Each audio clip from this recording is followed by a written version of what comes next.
माँ, ये आज की मजदूरी के 150 रुपए हैं। तुम घर का थोड़ा सामान खरीद लाना। पता नहीं कल काम मिले या नहीं। कम से कम राशन के दाल चावल तो रखे ही रहे। चिंता मत कर बेटा, मुझे फैक्ट्री में काम मिल गया है। 30 रुपए रोजाना के मिला करेंगे। एक टाइम की सब्जी का इंतजाम तो हो ही जाएगा। लाओ माँ, ये 150 रुपए मुझे तो, सामान मैं ले आऊंगी। सिर्फ जरूरत का ही सामान लाना, बाकी कोई फालतू सामान लाने की जरूरत नहीं है। पर बहू, अच्छा ठीक है, तू ही ले आ। एक बार देख ले क्या क्या जरूरी सामान लाना है। हाँ हाँ ठीक है। सुनीता यशोदा की बहू जो बहुत ही भुक्कड़ स्वभाव की है। जहाँ उसे खाने पीने का सामान दिख जाए बस, फिर क्या, जो पैसे हाथ में हो सब खाने पीने पर लुटा देती है। बड़ी मुश्किल से मुकेश और यशोदा थोड़ा बहुत मजदूरी से कमाते हैं, पर अपने भुक्कड़ स्वभाव के कारण सुनीता कमाए हुए रोजाना के पैसे फालतू खाने पीने पर खर्च कर देती है। भैया 5 समोसे, 4 कचौड़ी और 6 गुलाब जामुन कर दो। एक काम करो, वो प्याज और मिर्ची के पकौड़े भी कर देना। 130 रुपए हुए बहन जी। 130? अच्छा, मेरे पास 20 रुपए बचेंगे। चलो कोई नहीं, 20 रुपए के आलू ले जाती हूँ। 1 किलो आलू की सब्जी ढेर सारी बन जाएगी। हाँ ये लो भैया, आज तो मजा आ जाएगा। मौसम भी सुहाना है, ठंडी हवाएं चल रही है, लगता है बारिश होगी। और बारिश में पकौड़े, समोसे और कचौड़ी के साथ साथ गुलाब जामुन खाने का अलग ही मजा होता है। सुनीता घर पहुंचती है। मुकेश काम पर गया हुआ था। यशोदा ने सुनीता से पूछा कि सामान कहाँ है, तो उसने हलवाई से खरीदे मिठाई समोसे आगे कर दिए। ये सब क्या है सुनीता बहू, तुमने कल ही तो छोले भटूरे और पूड़ी आलू की सब्जी खरीद कर खाई थी। ऐसे रोजाना बाजार की चीजें खरीद खरीद कर खाना कितना पैसा खर्च होता है। तुमने 130 का ये सामान खरीद लिया, 20 रुपए में आलू ले आई। अब बताओ, 2-3 दिन का खर्चा गया ना। क्या माँ जी, इतने स्वादिष्ट समोसे और गुलाब जामुन कचौड़ी देखकर मेरे तो मुंह में पानी आ रहा है। आप बीच में ये पैसों की बात मत लाओ, चुपचाप खाने दो, बहुत जोरों की भूख लगी है। और देखो, बारिश के मौसम में तो सब कुछ बहुत ही लाजवाब लग रहा है। आप भी एक समोसा ले सकती हो।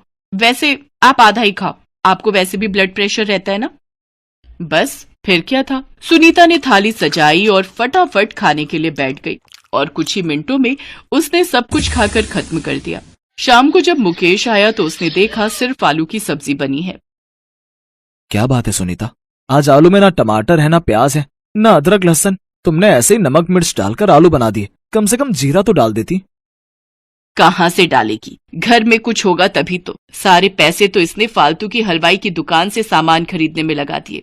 जब देखो खाने में ध्यान रहता है। घर का एक सामान खरीदने में पैसे खर्च नहीं करती है, सारे पैसे खाने में ही खर्च करने हैं। सुनीता, तुम्हें पता था ना कि ये पैसे घर के सामान के थे, फिर भी तुमने कुछ ही पलों में सारे पैसे खर्च कर दिए। तो क्या हुआ, अब ये शरीर खाने के लिए बना है तो मैं खाऊंगी ना। इसमें इतना बुरा मानने वाली कौन सी बात है। सुनीता अक्सर ऐसा ही करती थी, जब देखो तब कुछ न कुछ खाते रहना। इस बात से यशोदा बहुत परेशान रहती थी।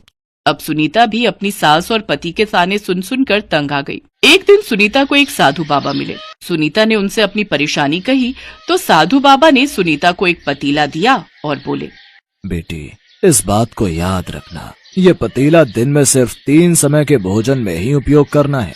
एक दिन में यदि 3 से अधिक समय इसका उपयोग हुआ तो फिर बहुत बड़ी परेशानी आ जाएगी। 3 समय में इस पतीले में जितना भोजन मांग लेना है मांग लेना। ये 3 समय का भोजन तुम्हें उपलब्ध करा देगा, पर उससे अधिक अगर तुमने इसका इस्तेमाल किया तो फिर तुम बहुत ही बड़ी मुसीबत में आ जाओगी। ठीक है बाबा, मैं इस बात का ध्यान रखूंगी। वैसे भी मुझे तीनों समय ढेर सारा भोजन मिल जाएगा, मैं तो उसी में ही खुश हूँ। साधु बाबा से पतीला लेकर सुनीता घर आ जाती है। अब तो सुनीता और भी ज्यादा भुक्कड़ हो गई। उसे बैठे बैठे खाने पीने को मिल जाता था। धीरे धीरे सुनीता बहुत ही मोटी होती जा रही थी, क्योंकि वो कोई काम ही नहीं करती थी। बस तीनों टाइम उसे पतीले से पका पकाया मिल जाता था और वो खूब खाती थी। लेकिन सुनीता की सास और पति उस भोजन को नहीं खाते थे। वो रूखा सूखा जो भी बनाते थे बस उसी से ही पेट भर लेते थे। जादुई पतीले, अब तो रात हो गई है। मुझे बढ़िया सा राजमा चावल, बैंगन का भरता और गरम गरम तंदूरी रोटी के साथ आइसक्रीम, रबड़ी और खीर भी। हाँ, ये सब चाहिए। देखते ही देखते जादुई पतीले से सारे पकवान सामने आ जाते हैं और फिर क्या, सुनीता गपागप सारे पकवान खाने लगती है। अरे माँ जी, आओ ना, आप भी मेरे साथ खाओ। सुनो जी, देखो ना कितने बढ़िया स्वादिष्ट राजमा और बैंगन का भरता है। वैसे ये सिर्फ मेरे अकेले के लिए ही काफी होगा, फिर भी मैं आप दोनों को थोड़ा थोड़ा दे सकती हूँ। नहीं बहू, इस उम्र में इतने भारी पकवान मुझे हजम नहीं होते। मेरे लिए तो सूखी रोटी और चटनी ही बहुत है, क्योंकि वो मेहनत की कमाई है। माँ सही कह रही है सुनीता, ये पकवान तुम्हें ही मुबारक हो, मुझे नहीं खाना। मैं तो माँ के हाथ की रोटी और चटनी खाकर बहुत खुश हूँ। ठीक है, जैसी तुम्हारी मर्जी, मैं तो मजे लेकर खाऊंगी। सुनीता अब तो हर समय खाने में ही ध्यान रखती थी। उसने सब तरफ देखना छोड़ दिया था। बेचारी यशोदा और मुकेश चुपचाप सारा तमाशा देखते रहते थे। एक दिन सुनीता पुरानी सहेली को मिलने के लिए घर बुलाती है, ताकि वो अपनी सहेली के सामने खाने पीने की चीजों का घमंड दिखा सके। अरे तू बैठ, मैं तेरे लिए बढ़िया पकवान बनाती हूँ। ये देख, मेरे पास एक जादुई पतीला है, मैं तुझे इसका जादू दिखाती हूँ। अच्छा, क्या जादू दिखाएगी, मैं भी तो देखूं। अच्छा बता, क्या खाएगी? सबसे पहले मैं तुझे क्या खिलाऊं? अच्छा ये बात है, पहले तो तेरे घर जब भी आओ चाय भी बड़ी मुश्किल से मिलती थी, आज तो तू बड़ी खातिरदारी करने की बात कह रही है। चल ठीक है, तो तू मेरे लिए जलेबी और पाव भाजी ऑर्डर कर, बहुत मन है। बस यही दो चीजें? चल ठीक है, जादुई पतीले, जल्दी से जलेबी और पाव भाजी मेरी सहेली के लिए हाजिर करो। सहेली के सामने दिखावा करते हुए सुनीता को याद ही नहीं रहा कि वो पतीले का इस्तेमाल 3 बार कर चुकी है। वो चौथी बार फिर से पतीले का इस्तेमाल करने लगती है। बस यार, बहुत खा लिया, अब तो बस लास्ट में मेरा मन कर रहा है एक गिलास मिल्क शेक मिल जाए तो बस जिंदगी का मजा आ जाए। हाँ, तो इसमें कौन सी परेशानी की बात है? रुक, मैं अभी पतीले से मिल्क शेक बनाने के लिए कहती हूँ। जादुई पतीले, जल्दी से मेरे सामने मिल्क शेक हाजिर हो जाए, वो भी बढ़िया बादाम काजू किशमिश वाला। सुनीता तो बड़ी खुशी से पतीले से मिल्क शेक बोल बैठी थी, पर उसे याद नहीं रहा कि वो चौथी बार इस्तेमाल नहीं करना। पतीले में से मिल्क शेक बनकर बाहर बहने लगता है। ये देखकर सुनीता और उसकी सहेली डर जाते हैं। सुनीता, पतीले में से तो मिल्क शेक बहता ही जा रहा है, अरे इसे रोक वरना सब तरफ दूध ही दूध फैल जाएगा, दूध की नदी बन जाएगी। अरे पतीले बस करो, इतना मिल्क शेक थोड़ी बोला था। अरे रुक भी जा। सुनीता, इससे पहले कि तुम्हारे घर में दूध की बाढ़ आ जाए, मैं यहाँ से भाग रही हूँ। बाय बाय, अपना ख्याल रखना, तुम जिंदा रही तो फिर मिलेंगे। पतीले में से लगातार मिल्क शेक बहता ही जा रहा था। देखते ही देखते कमरा मिल्क शेक से भरने लगा। सुनीता का वजन खा खा कर इतना भारी हो चुका था कि वो ठीक से उठकर कमरे से दौड़ भी नहीं पा रही थी। वो मिल्क शेक की बाढ़ में डूबने लगी, तभी यशोदा और मुकेश मजदूरी करके लौटे थे। हे भगवान, ये क्या हो गया, हमारा तो घर डूब रहा है। अरे सुनीता तो डूब जाएगी, कोई बचाओ, कोई बचाओ। तभी जादुई पतीले में से आवाज आती है, अगर तुम इस बाढ़ से बचना चाहती हो तो मुझे यहाँ से जाना होगा, तभी ये बाढ़ रुक सकती है। हाँ, तुम जाओ यहाँ से, मुझे कुछ नहीं खाना, मुझे तुम्हारी जरूरत नहीं है, तुम चले जाओ।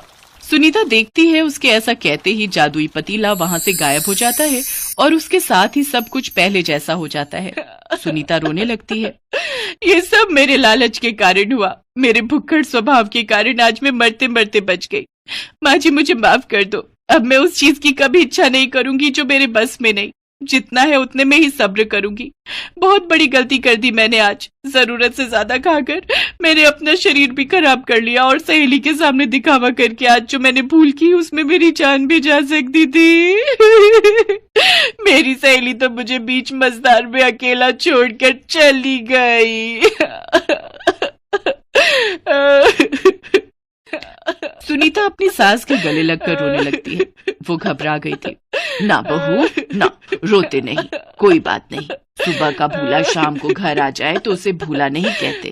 वक्त रहते तुम्हें अपनी भूल समझ आ गई, ये सबसे बड़ी बात है।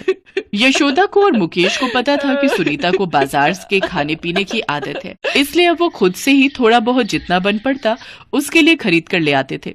सुनीता ने भी अपने भुक्खड़ स्वभाव को बदल दिया था। अब वो भी अपनी जरूरत के हिसाब से ही खाती पीती थी। अब उसने फालतू खर्चे भी करना छोड़ दिया।